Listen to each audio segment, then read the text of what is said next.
Hey everyone. In this guide, I'll show you how to fix the "we're having trouble making sure it's you" error on PayPal. Step 1.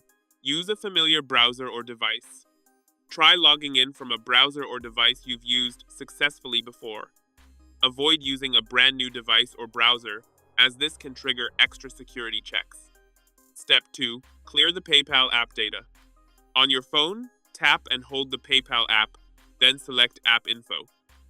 Go to Storage and Cache, choose Clear Storage, and confirm by tapping Delete. After this, open the app again and try logging in. Step 3. Reset your password.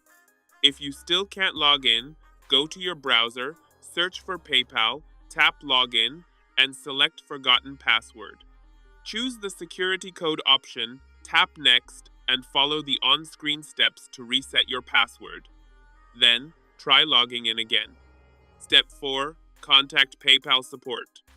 If none of these steps work, reach out to PayPal customer service and explain the issue.